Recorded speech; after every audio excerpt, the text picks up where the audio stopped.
call. I've been with WWE, so you can imagine the kind of backgrounds I've had for Yeah, yeah, yeah.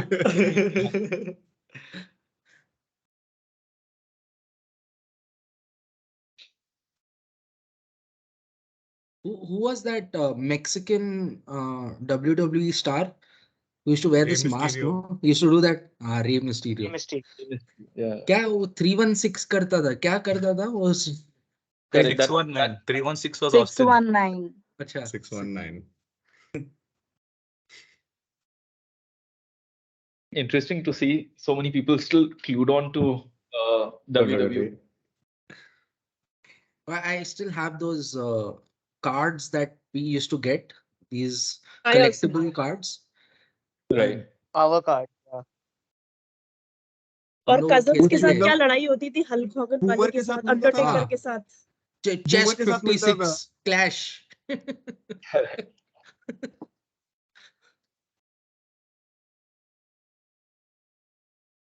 और story सुनते थे Undertaker के बारे में, Undertaker 7 बार मर करके जिंदा हो गया वापस से। हाँ। Correct. एक तो ऑन There's स्क्रीन so भी many हुआ था ना, उसका conspiracies. कॉफिन लेके आए थे हाँ रॉ में। Hi, Gaurav. Good evening. Such a pleasure to see you. Thank you so much for doing this for us. No, my pleasure. Absolutely. Thank you for having me over. क्या बात है प्रवीण, क्या lighting है आज तेरी, एकदम चला गया बिखरा है ऑफिस तू। से। Hi Gaurav, and to Mega, to your answer, नया laptop. ये देखा, वेरी गुड। ये तो एचपी की एड वाला हो गया, लैपटॉप के ऊपर ही सब डिपेंडेंसी थी लाइटिंग की। Nice. Lights वही है, as it is same lights. Philips का जादू है। नहीं, फिलिप्स वो का कह रहा जादू है। लैपटॉप का जादू है। Lights वही है, same lights. Hi Anita. Hi, Gaurav. guys. Hi, everyone. Mega, should we start? Because we have about 30, 31 people already on call, and I'm conscious of time because we need to finish it on 7 as well. Yeah. Thank you so much, Gaurav, for doing this. I think like we mentioned to you earlier, the entire mentor-mentee session that we've been doing from December, it's been more than a month that we've been doing. And the idea behind is that we do the sessions is that I could be a mentor and I could be a mentee for somebody at the same time, and we do this cross-learning. But after doing the sessions, we realized there was a lot of bonding that happened between people. And we used to roll out a feedback form where people specifically asked if the client would come and talk about their experiences, which is why we reached out to you. And thank you so much for coming and joining us and doing this session. And I think as Achyut has spoken to you, we'll start with the session. Anita, we just thought if you had few words to share about Gaurav with your set of experiences, because you guys go with a long relationship earlier. So we just thought. Absolutely, Megha. It's always a pleasure to kind of, talk about Gaurav. I think he and me go back a really long way. I've had the privilege and pleasure of working with him when he was in Star Group, and we've done some amazing work there. From there, when he moved into WWE, it was really, really nice to see that the rapport and bond that we created was, Gaurav reached out again to me and kind of, helped us kind of get the WWE business. And absolutely grateful again to Gaurav when he moves to TimesPro. He also ensures that he gives Kara an opportunity to kind of work with them again. So the history goes a long way. And I think from a professional standpoint, I have absolutely extremely high regards for Gaurav as a professional. I feel he adds a lot of value. He values agency and agency partnerships. And I can state on record, he's been one of my bestest client, my supporter, as as an individual who he feels that if we have this leader and this team on board, then things will be in shape. He also knows I'm a call away, and uh, to be honest, he's not really bothered and disturbed me as much because he feels the team manages it. But as and when he feels he needs that support from our side, I think we've always been there together. So it's a longest journey. It's a relationship which I hope will continue forever. So thank you, Gaurav, for being so kind to all of us, for taking this opportunity to spend an hour. And like I said, my favorite is client, right? small or not, budget or not, it didn't matter. It's just because it's Gaurav, Anita has to work on it. It's as simple as that, guys. Thank you so much. I think those are extremely kind words, Anita, coming from you. Quite overwhelming, but I mean, I'm just happy working with a team which is far more dedicated, and that's something I was very open with you when we started conversations, even here at TimesPro, that sometimes uh, teams come with a certain sort of attitude that this is who we are and this is how we work, and then there are people who are willing to understand the agility required, the objectives of the business, and then work towards it, irrespective of which side of the table you are on. And that's something that I've had experience working with you, and I mean, no doubts of that. I'm assuming continuing in the future as well. So happy to collaborate and continue collaborating. Great. So I'll Great. just Achyut, all yours now. Yeah, I'll just introduce Gaurav to everyone. For those who don't know him, Gaurav is our client right now at TimesPro, but to give you a little bit more understanding of who he is, he's a seasoned marketing professional with a strong consumer understanding and business acumen. Gaurav owns extensive experience in strategic and tactical marketing to drive business outcomes. As the head of marketing currently, he is laser focused on defining the consumer narrative at TimesPro and making it the brand for any professional learning needs. As an alumnus of Ford School of Management, New Delhi, Gaurav brings to the table a rich and varied experience of over 17 years at Idea Cellular, Parley Agro, Star India, and WWE. All brands is something that we have had in our lives at some point of time. And a firm believer of constant learning, he's also has executive certifications from Indian School of Business as well as Columbia School of Business. So now, Gaurav, with that introduction done, we want to understand from you, starting with the understanding of the heart of every business, the consumer. We would like to understand what is the difference you have seen across all of these different brands you worked in throughout your career. What is different in the consumer behavior when it comes to a high involvement versus a low involvement category? Okay, so I'll interesting bit of high involvement and low involvement, which a lot of people tend to equate involvement with just the fact that the money or the pricing is higher or lower. But there are multiple things that go into making something a high involvement and high or low involvement. I personally, as a marketer, I like to see what's at stake for the consumer, and that is the defining question sort of for me. If the answer is complicated, I try and break it down to what's that last peel, and often you'll realize that there are only few elements which make it high involvement or low involvement for somebody. And honestly, I mean, what was high involvement as a category or a product or a brand till some time back, or a decade and a half back, has become low involvement because people today have much more money at disposal. So that's why I said the moment you hinge involvement on money, that tends to change. Right now, I started my career with telecom, spent about 5 years in Idea Cellular at the peak, when subscriber figures were going through the roof every month. At that point of time, of course, telecom to a certain extent was high involvement, because uh, the category was such, people could not afford making outgoing calls, incoming calls. All things were changing, and this is before the time where all this zero paisa and free calling and pay 200 rupees and take everything free and internet free. I'm talking of the era before that, right? And I've personally taken calls in the call center of Idea Cellular, where customers have haggled with me that मेरा वो prepaid पे 1 रुपया कल रात में cut हो गया, मेरे को उसका हिसाब चाहिए, right? So I mean, it might not mean something to us, but to the consumer, it could mean a lot. And that is where I think the definition of high involvement and low involvement starts sort of changing. Now, at this point of time, I've worked with telecom, then moved to FMCG, was with Star for about almost 8 years, and entertainment, further extension of entertainment into WWE.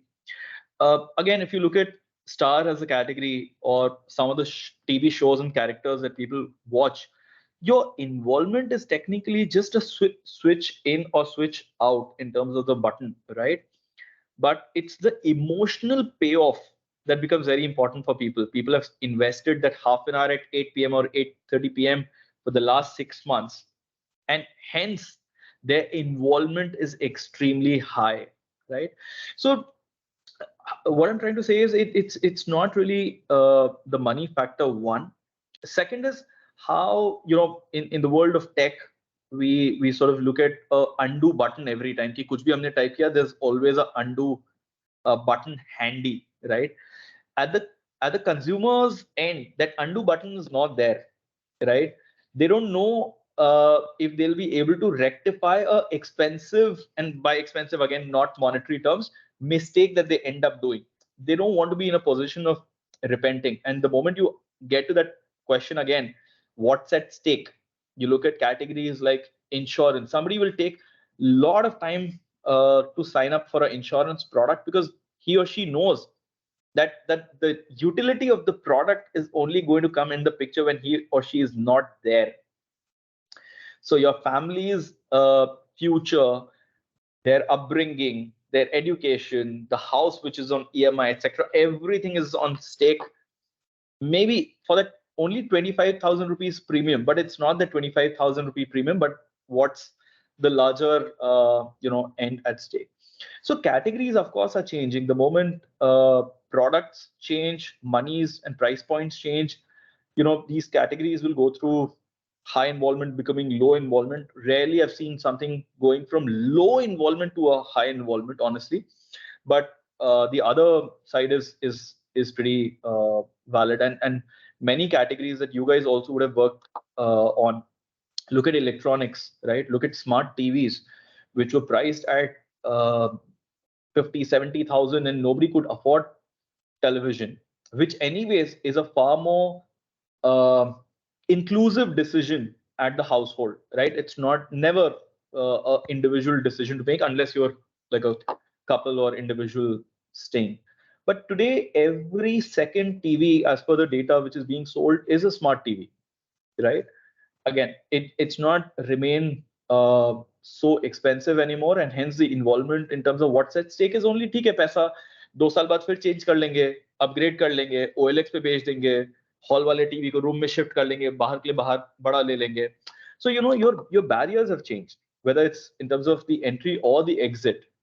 So I think every category is sort of going through its churn. But one thing I definitely want to call out, that the involvement is not only dependent on money. That's one thing I've personally seen a lot of people get confused with. That's something which I think marketers have started paying a lot of attention to, and that is where, in terms of the communication and media plans, those nuances sort of come out when you understand the consumer, that what's his pain point or her pain point to decide is not the money necessarily, but the eventual outcome. And I think at some point of time, even at TimesPro briefing, we had discussed that a person who's sort of investing a 2.5 lakh in a IIT IM sort of executive course, could be anybody on this call. Today I'm assuming a lot of you guys also would have taken those upskilling programs. The cost is not a factor for such audience. It is the lost opportunity of those 1 year, 2 years, 3 years. Today I'm doing a program because by the time I hit the next appraisal, I want to be ready with certain skill sets. If I'm not ready, or if I've invested in the wrong place, I've lost that 1 year, which sometimes cannot be quantified in terms of the money. So that I think as marketers is important for us to understand before we get to the right picture of low or high involvement. That was really insightful, Gaurav. Thank you. Moving on to the next question. So you have experience leading international brands like WWE and also national brands like Parley Agro. We also looked at I wouldn't say TimesPro is a startup, but it's somewhere in between where we're looking at a startup mentality without, the crazy funding that we see with some of our competitors. So how does the mindset shift basis the size of the company, and how should the approach of an agency change basis the big brands versus the startups? Okay. See, fairly simple. More than the size of the company, I think it depends on the size of the ambition and the size of budgets that you're sort of willing to back up or back that ambition with. Right. Today, if you were to call, um, you know, companies like Cred or Zomato a couple of years back, were they big? Not really, but they had big ambitions and big budgets. Of course, whether it's their own money or VC funding, etc., is different. So you you have to break it down, I think, in four sets without looking at it at a surface level. You could be a small company with small budgets, small company with big budgets, big company with small budgets, and big company with big budgets. I think the moment you break it down into these four quadrants and layer it with what the objective of the brand or the company is in terms of the market share, in terms of the bottom line, uh, it'll start giving you clarity as to what the approach should be. In my experience working with these different brands, and of course, most of them had different objectives, some which were very tangible in terms of the outcome and the measurability was very high, and some not so. I mean, in the world of television or WWE, where you're, not television so much, but WWE, the majority objective was to create a brand love, right? Which may not translate into direct viewership of the television content. And even if it was, there was very little to measure it and go back to the last mile, right?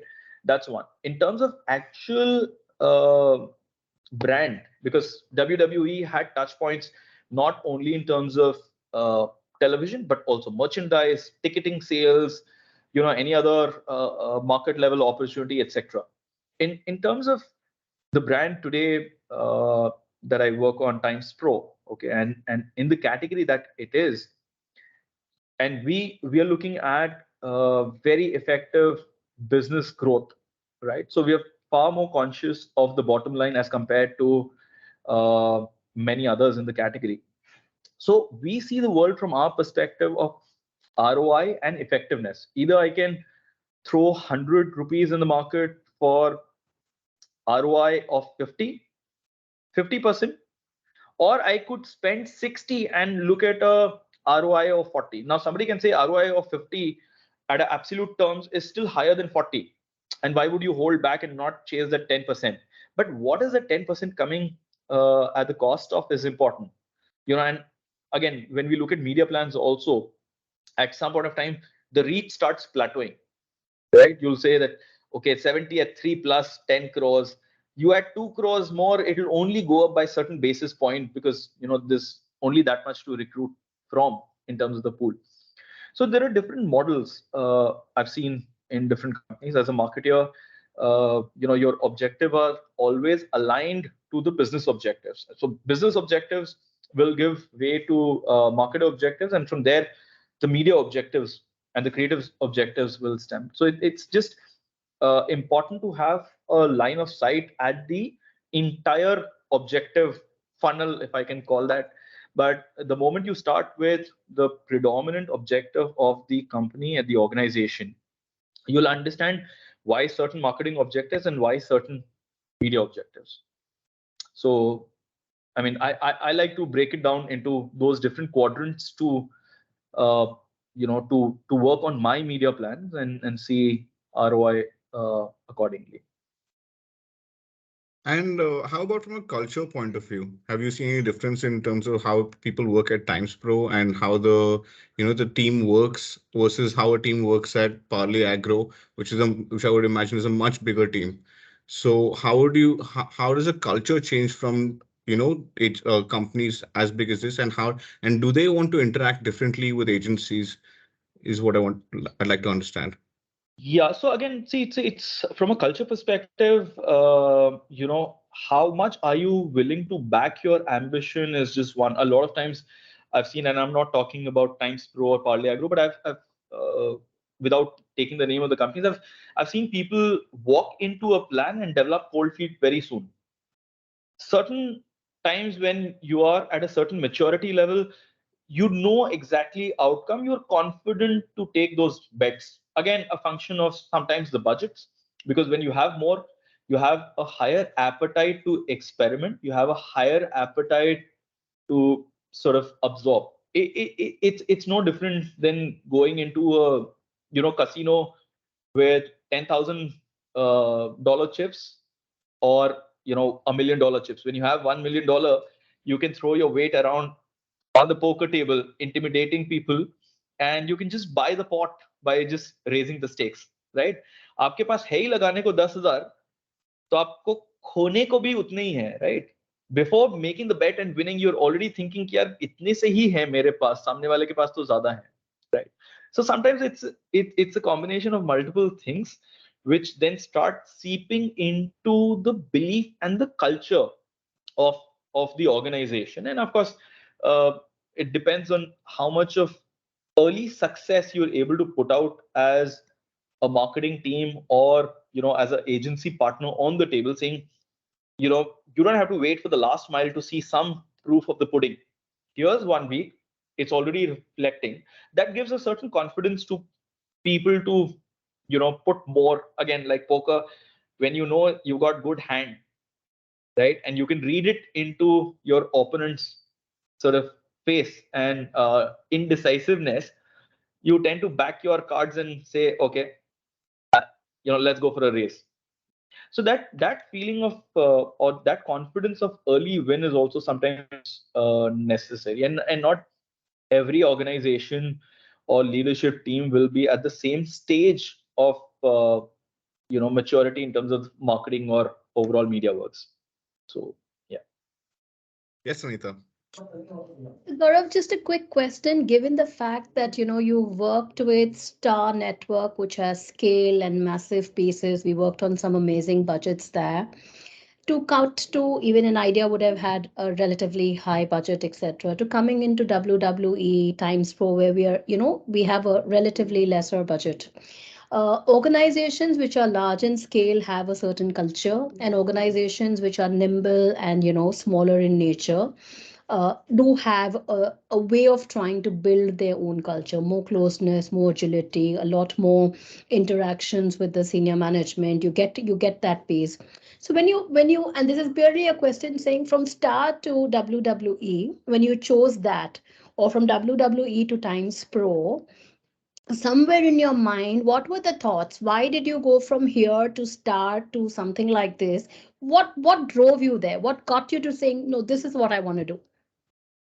See, either as a professional, I could have continued being in the same well and believing this is what the world is and there's nothing beyond, or the other possible route which I chose to take was get out and see what else is there. Learn about industries, new things, add to yourself. I mean, the amount of learning that I've had shifting um companies, brands, and within brands, just the way the consumer sets have sort of evolved is just given me a deeper understanding of marketing from a consumer perspective. Uh, I come from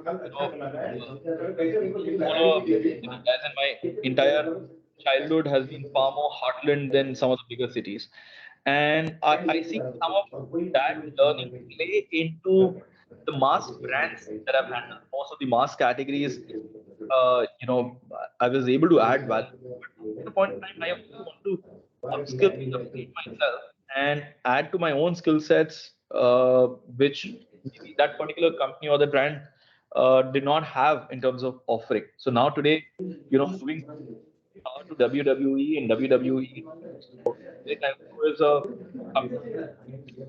a brand. The entire existence of ours is in the online space.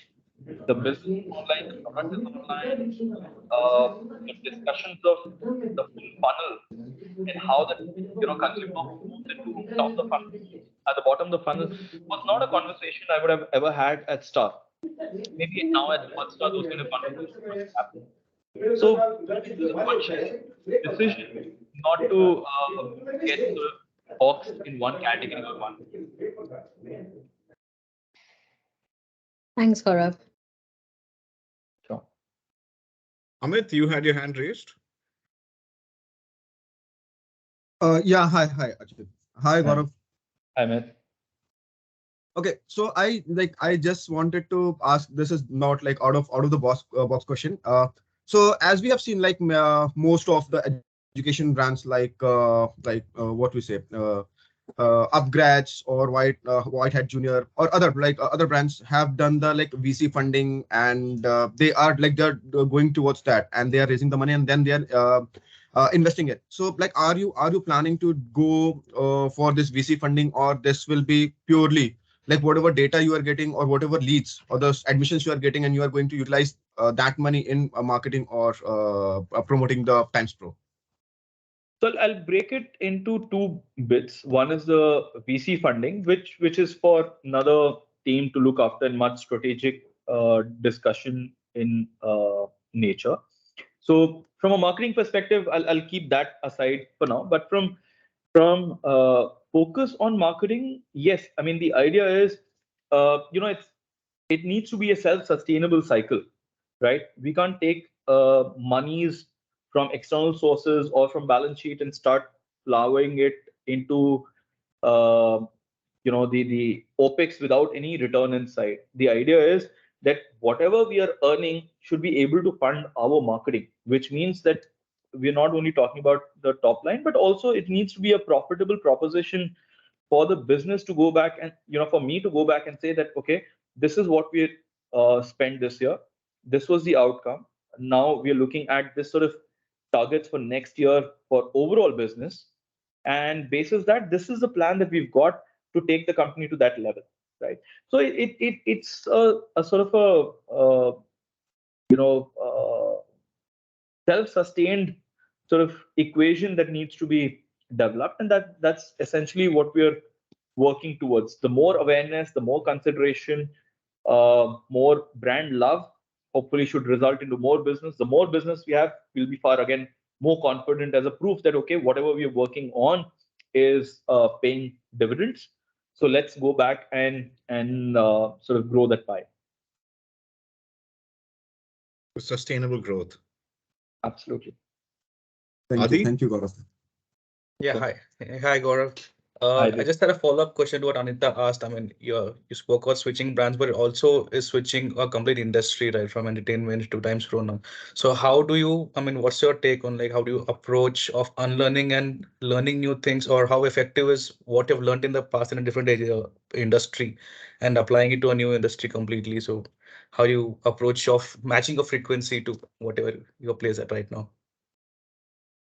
See, one thing that I follow is I generally keep my mind extremely open.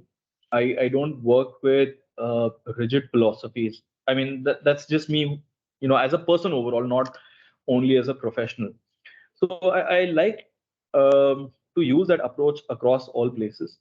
And that sort of helped me move industries and companies, pick up things without worrying whether it's possible, not possible. Sometimes it's very simple to tell yourself, I'm not the first person, I'm not, and hopefully I won't be the last person. So if somebody else can do it, who can I?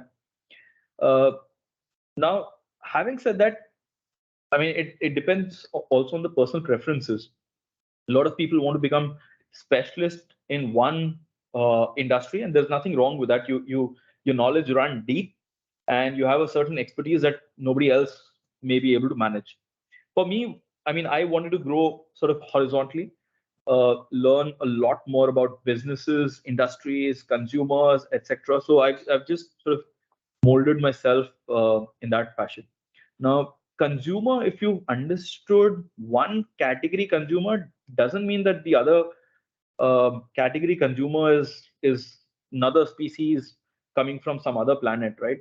A person who's sort of uh, you know uh, talking on an idea cellular phone could also be consuming fruity, could also be watching, you know a KBC on television and could also be worried about his future and worried that what sort of course I should take to get a or land a job after my graduation, right?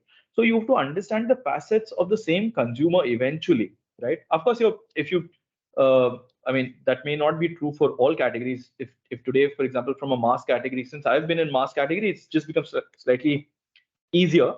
But if I was to move to a luxury category tomorrow, then of course that's a drastic change. The unlearning and learning curve would have to be much different there.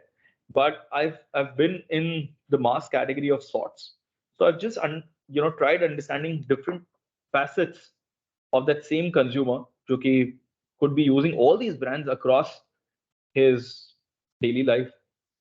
So it's just one of those things which has just worked in my favor. But I've just not uh, been so rigid to define a path. I've just gone with the flow, picking up whatever I can from wherever I can to understand the business and the consumer. See, one thing that again has worked for me, because I like to invest in the stock market, right? If I have to earn money, and that's pure skin in the game, right? It's not that I'm just reading magazines.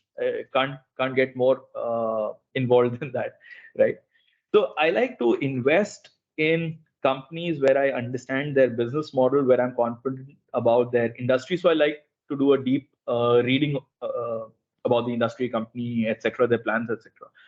So that clubbed with my own professional sort of movement, gives me a larger understanding of how the economy is moving, what policies are changing, how certain policy impacts a certain company in what fashion, why the budget should help a certain company with that sort of budget outlook. Should the company make more investments or cut back on the investments, relook at the business model? Should they go in for a merger, etc.? Then a lot of those things start coming together. So just keep yourself open to learning from wherever you can get it, and I think it should be fine. Got it. Thank you so much. Yeah. Praveen? Hi, Gaurav. Thanks, Ajit. Gaurav, my question is in the current context of you at TimesPro right now. So if I'm being a marketer, I always would like to first understand कि मेरा market कितना बड़ा है. Then I can talk about the share competition, growing the share and things so on and so forth. And knowing the education being an organized as well as a highly unorganized sector. So how do you approach market sizing that this is the market that I'm working towards or I'm playing in? And from there on, of course, the building blocks starts playing in. So how do you build this foundation of market sizing, let's say this category that you're operating right now? Okay.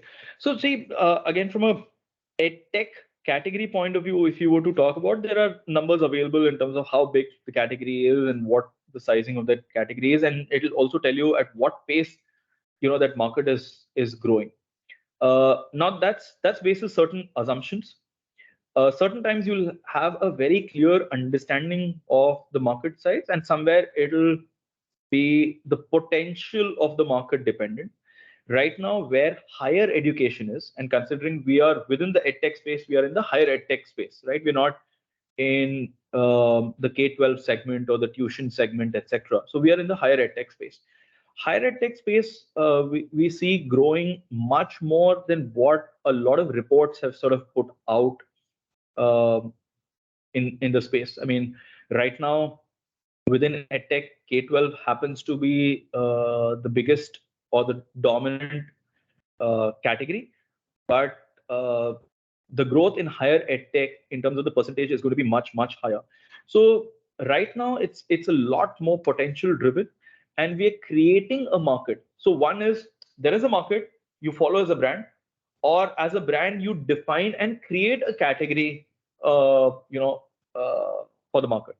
So we are in the space where the market is not so clearly defined in terms of the sizing, but we are working day in, day out, along with our academic partners, along with policymakers, along with the government to grow it. Now, if you look at NEP from the government, the policy outlines a lot of efforts to grow the market from a upskilling perspective. Today, if you were to, and it's a very unfortunate situation in the market where, thousands and thousands of people are being let go because there's downsizing, there's market impact, there is some sort of skill change. It's an absolute VUCA world, right? Everybody is sort of competing with everybody else and everything else. Today, there are already conversations which have started about chat GPT replacing people, which is, I mean,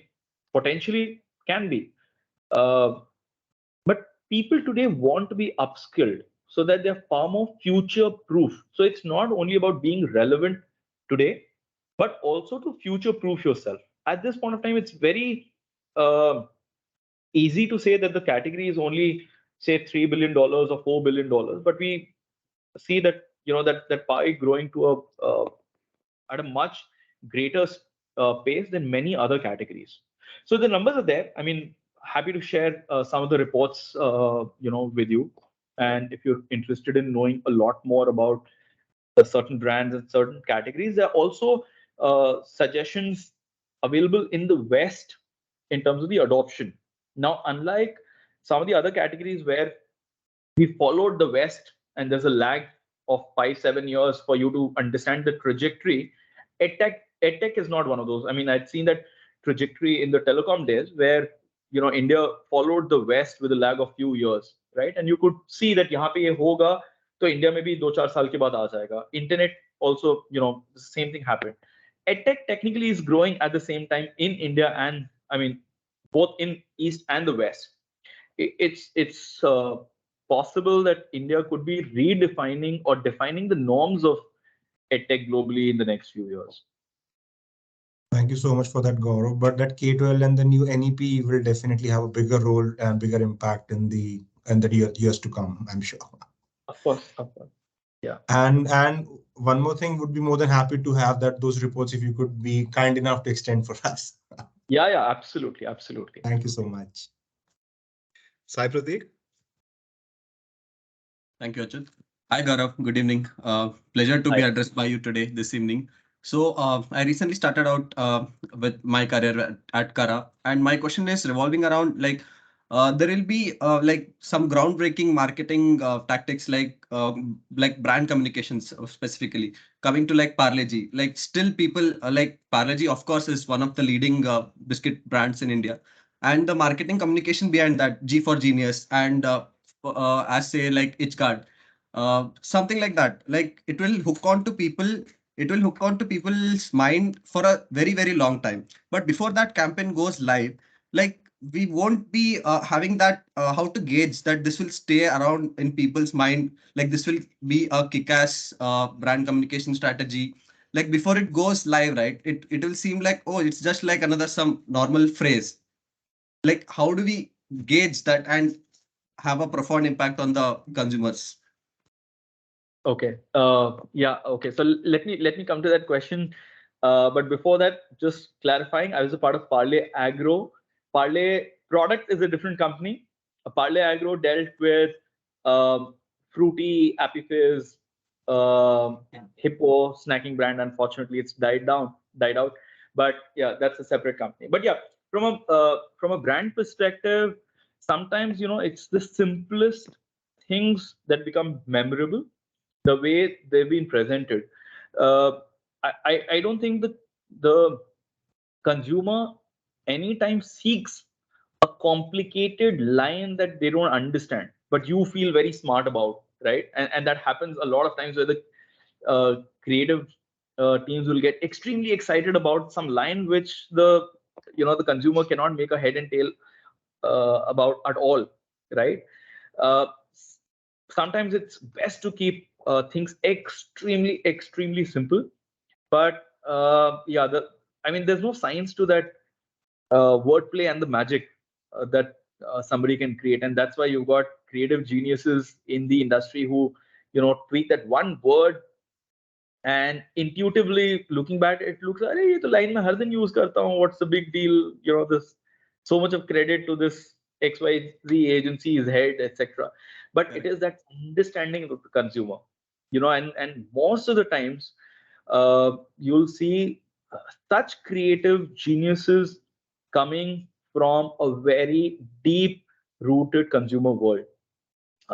Best of advertising folks, best of content guys, best of writers are actually coming from the world that they portray on the television. And I've interacted with a lot of creative folks and a lot of writers.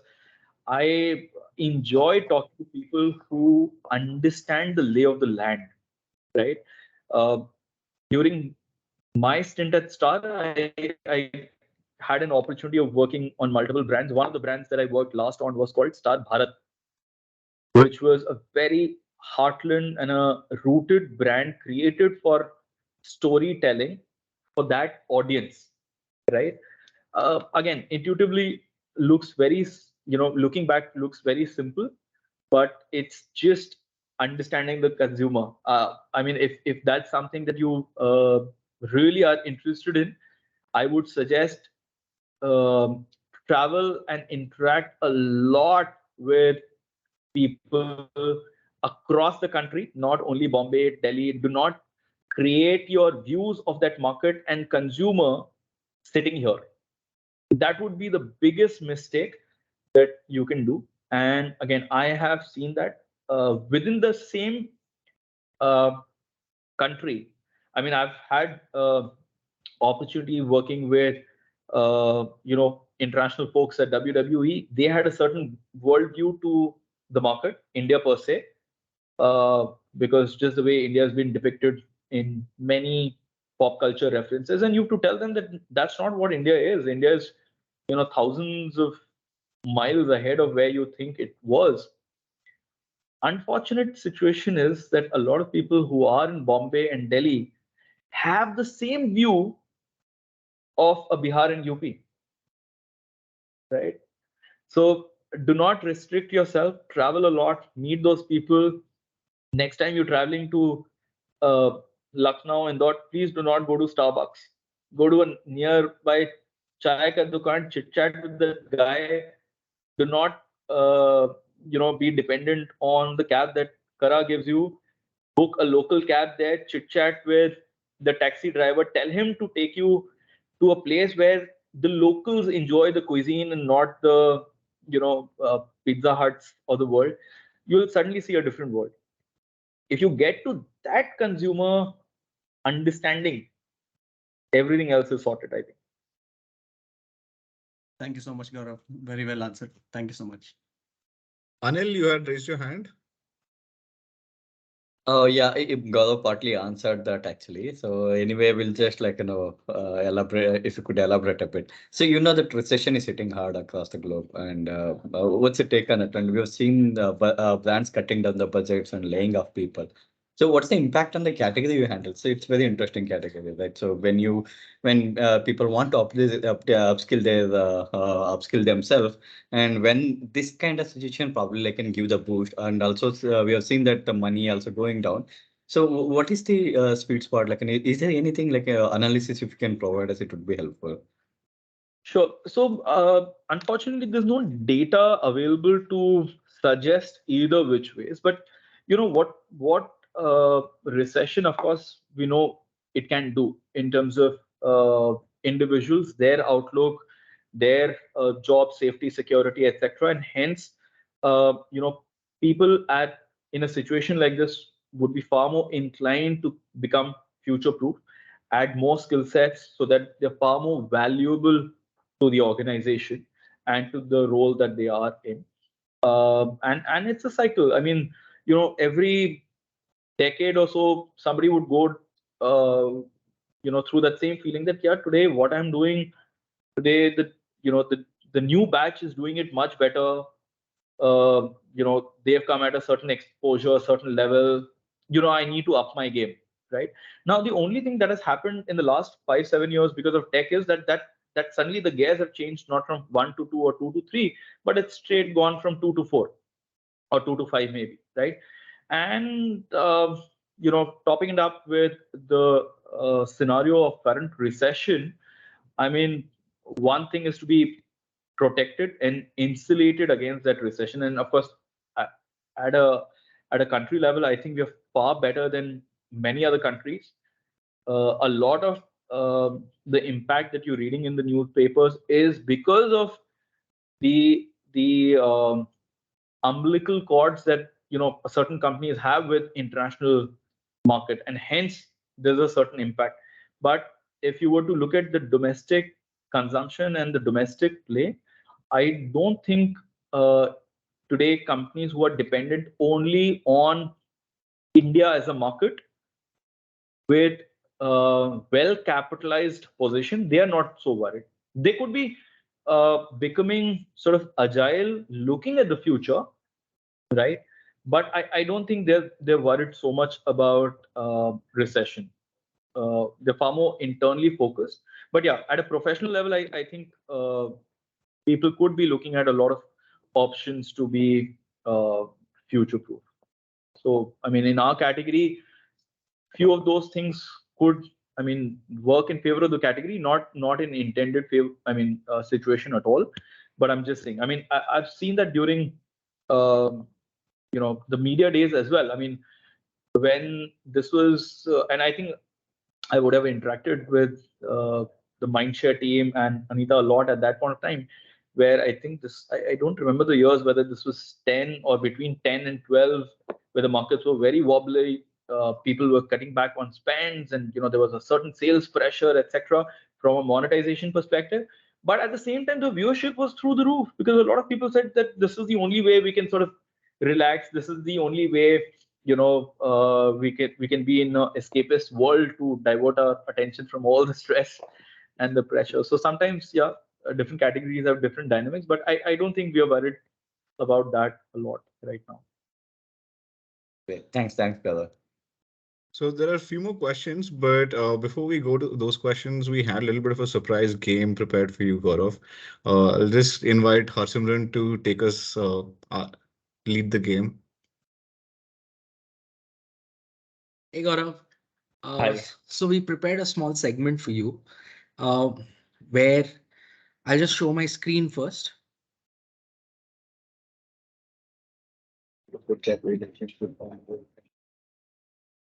So this is basically called Chitra Katha.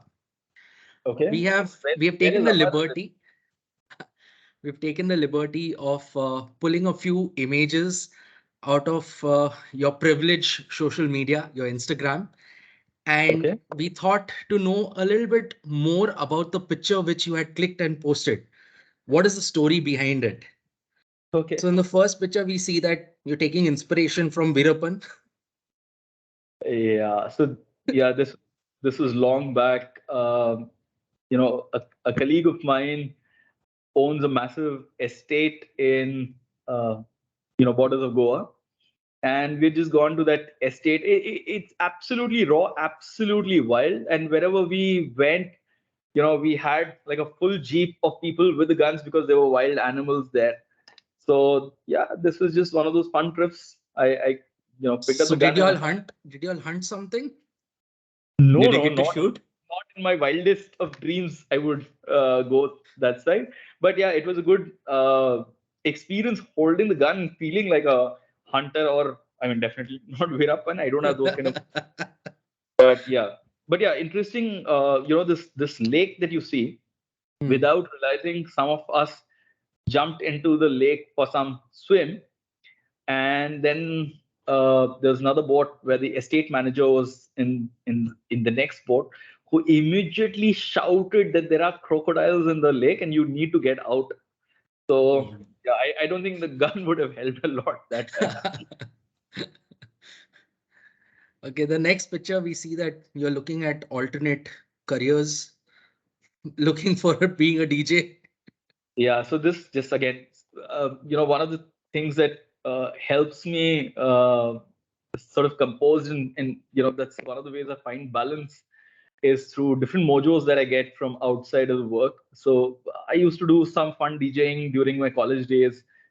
So this was just one of the offsites at Star, where I was, as a marketeer, you always get dragged into uh, the organizing bit, and I was just having some fun with the DJ, and he allowed me to use his console. So before people could walk in, I just did some mixing, live Nice. mixing. Maybe next time we have our in-house DJ Aditya.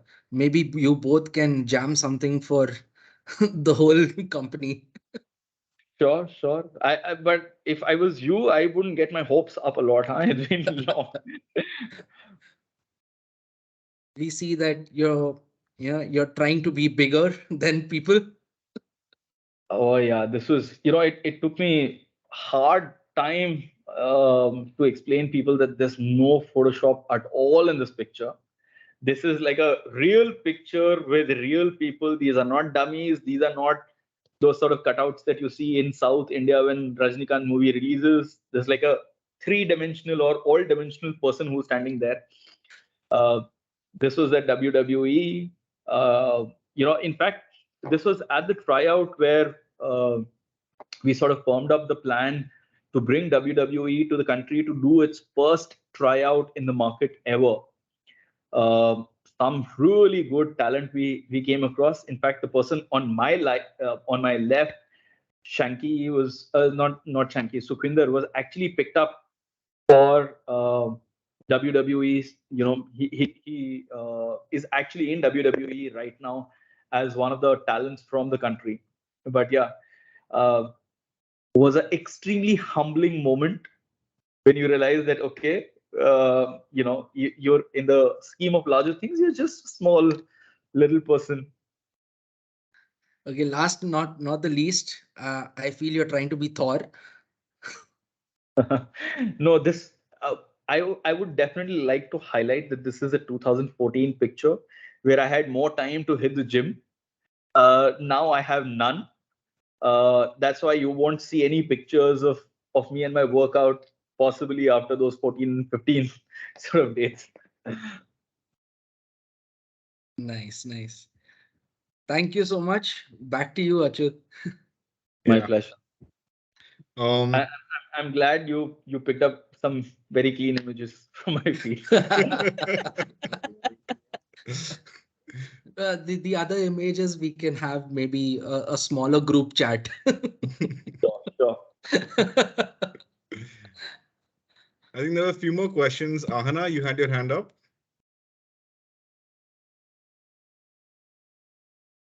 Yeah, hi. Thanks, Achyut. Hi, Gaurav. I I've am. also recently just started working at Kara. It's been about 6 months. So I just want to go back to the higher education, higher ed tech topic. I know you spoke about India and its growth in the future, but how far off do you think India is when it's compared to the other countries in terms of matching the quality of education mainly? Uh, Quality of it. Okay, so let me take this question at a certain macro level. See, uh, on a lot of accounts, we are far behind the West. Okay, and it's to do with the overall ecosystem of students, professionals, what learning sort of does in that entire journey of learning, relearning, upskilling, etc. Now, if I was to throw a simple data point, I'm assuming most of you guys would know that we sort of went past UK as a bigger economy in terms of the GDP, right? But when you break it down into the per capita income, right?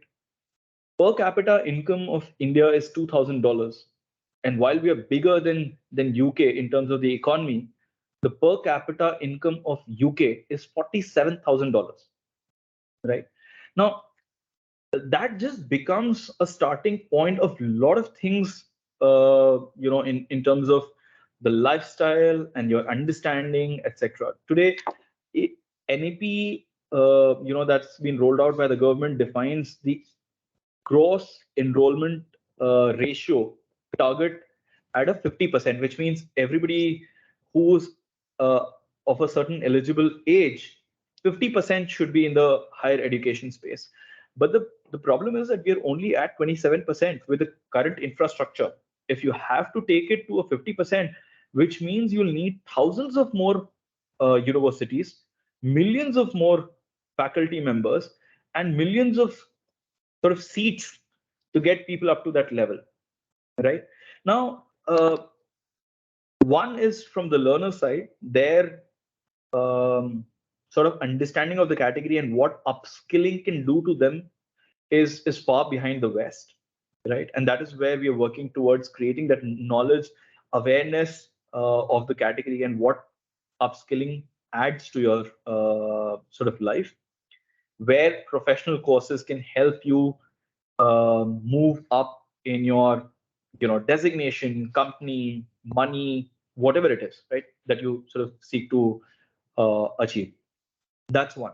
Second is the other side. So it's from, if you were to see it from a simple economics point of view, it's a demand and supply. The demand needs to go up because people need to understand where the value addition is. The supply side will only go up when the demand is going up, or somebody can say, but demand upar kaise jayega jab supply hi nahi hai to, right? So it's a yin and yang, and both have to come together to match where today the West is and where the certain countries are. Now, when we are talking of a GER target in NEP of 50%, most of the countries like UK, China, Canada are already between 50 to 55 to 60% in certain cases, which means we've got a lot to catch up on. But thankfully, that awareness is fast rising because of a lot of other variables in the industry. It could be because of as Achyut spoke about, recession. It could be about certain automation, digital transformation, all the AI tools coming in, new industries opening up, digital as a platform becoming. So people have opened up to at least the realization that they need some external sort of skilling to move ahead and move ahead at a faster pace. See, again, career decisions are taken largely on three aspects, how I see. How far you want to go, how, or second is how quickly you want to get somewhere, or the third is, how much of Lakshmi you want to acquire, right? Now we help on all the three parameters, right? How far you go depends on how much fumes you are running on. आपने अपना tank decades back full kiya tha, you're still running on the same tank, or are you topping up? How quickly you want to get there could be dependent on you ready to take that next challenge or that leap, better role, bigger company, etc. Depending on if you're able to upskill yourself with the new age skills. Or the third, simply is that we understand in the business of education, which is a purest form of Saraswati, but everybody is looking for that path from Saraswati that takes you to the Lakshmi, right? So I think people have sort of opened up to, or at different levels on these three parameters. I think it's just about time before the adoption is much higher, or at least comparable to some of the Western countries. Thank you so much, Gaurav. Thank you, Gaurav. I think that brings us to the end to this of the session. Unless anyone else has any questions that they'd like to ask.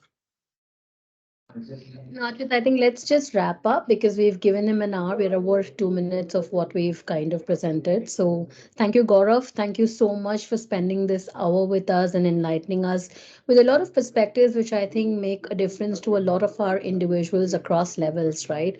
So it's a great forum for us to get our clients to kind of come and have a conversation with us. It's left open to them. There are lots of questions sometimes which they can ask internally as well, but they obviously feel comforted asking outside a partner. So it's great to see that happening. But once again, thank you so much, Gaurav, for coming for the session. Really, really appreciate it. It's absolutely pleasure. I mean, I like interacting, getting. I mean, as much as I talk, I also like to understand perspectives that come through with certain questions and observations. So thank you so much. This was quite interesting. If anybody has any queries, even after this session, please feel free to ping me or add me on LinkedIn. Achyut, Mega, anybody would have my number. Yep. So more than happy. Thank you, Gaurav. Thank you so Thank you much. so much. Thank you so much, Gaurav. Thanks you, a ton. Gaurav. Thank you. Thank Thank you. you. Thank you, Gaurav. Thank you, Bye. Gaurav. Thank you, Gaurav. Thank you, Gaurav.